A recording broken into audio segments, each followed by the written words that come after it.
नमस्कार दोस्तों, स्वागत है आप सभी का सेठ जी के प्रोग्राम में। आज बात करेंगे हम ग्लोबल जेंडर गैप इंडेक्स के 2020 के बारे में। तो वैश्विक लैंगिक अंतराल रिपोर्ट के बारे में हम जानते हैं कि ये क्या है।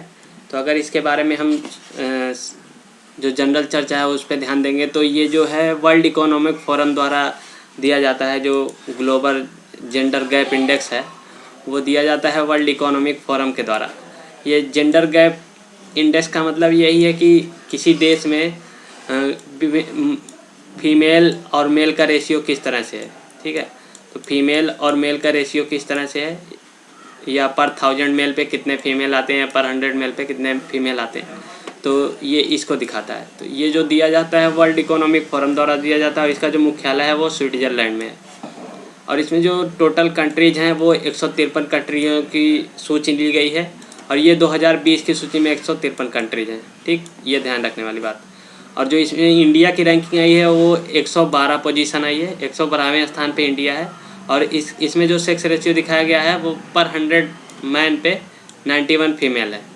ठीक, और 2018 और 2017 की बात करें तो इंडिया की जो पोजीशन थी वह 108 पोजीशन पे थी। यानी कि अब की बार जो 4 पोजीशन की गिरावट देखी गई है। अगर जो 1 से लेकर और 153 की तरफ अगर हम जाते हैं तो इसमें जो सबसे फर्स्ट पोजीशन पे है सबसे अच्छी स्थिति में माना जाता है, और 153 जो है वो सबसे कम स्थिति में माना। तो इस वजह से अगर देखा जाए तो इंडिया में जो गैप इंडेक्स है उसमें कुछ गिरावट देखी गई है, 4 अंकों की गिरावट देखी गई है।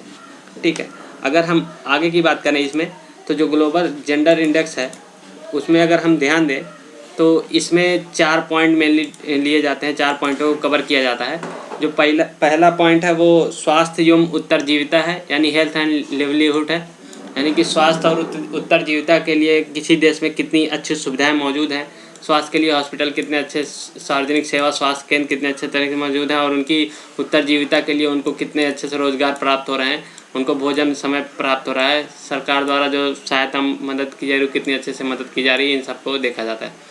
दूसरा है राजनीतिक सशक्तिकरण के बारे में देखा जाता है कि हाल ही में जो भारत में है, अगर राजनीतिक सशक्तिकरण की बात करें तो इसमें महिलाओं का सशक्तिकरण हो रहा है, महिला का पार्टिसिपेशन बढ़ रहा है। अगर हम पंचायती स्तर पे देखें तो ग्राम पंचायत में भी महिलाओं को आरक्षण दिया गया है, लेकिन अभी ये लोकसभा और विधानसभा की सीटों में नहीं हुआ है। तो हो सकता है आने वाले समय में ऐसा हो जाए।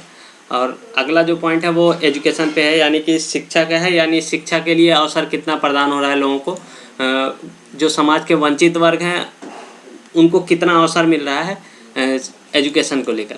और जो अगला पॉइंट है इसमें आर्थिक भागीदारी और अवसर, यानी इकोनॉमिक पार्टिसिपेशन किस तरह से लोगों का इसमें बढ़ रहा है, और कितने अच्छी तरह से इकोनॉमिक पार्टिसिपेशन तमाम वर्गों का हो रहा है इसमें इंक्लूड होता है। अगर इंडिया की रैंकिंग की बात करें तो जिस तरह से हमने कि इंडिया की रैंकिंग की बात करी थी, इंडिया 112वें स्थान पे है। तो टोटल जो कंट्रीज़ हैं वो 153 कंट्रीज़ हैं, और इसमें जो फर्स्ट पोजीशन पे है वो आइसलैंड है। ठीक, जो फर्स्ट पोजीशन पे है वो आइसलैंड है। और जो इसमें सबसे लास्ट पोजीशन पे है वो यमन को पाया जाता है। जैसे आप देख सकते हैं यहाँ पे कि यमन और आइसलैंड और इंडिया के किस तरह से दिखाया गया कि जो इंडिया का पोजीशन 112वां, आइसलैंड पहले पे और यमन जो है 153वें पे है। ठीक, अगर हम बात करें कि जो अलग अलग पॉइंट्स लिए गए थे कि स्वास्थ्य और उत्तरजीविता लिया गया था। ठीक, अभी हम जो पिछले बात करें स्वास्थ्य और उत्तरजीविता लिया गया था, और राजनीतिक सशक्तिकरण, उसके साथ लिया गया था शिक्षा का अवसर और आर्थिक भागीदारी और अवसर। इसमें भी अलग अलग कैटेगरी डिफाइन की जाती है और इनको भी रैंकिंग दिया जाता है। तो इसमें जो इंडिया की रैंकिंग है उसमें अगर हम देखें स्वास्थ्य और उत्तरजीविता में तो वो 150वें स्थान पे है इंडिया इसमें स्वास्थ्य को लेकर।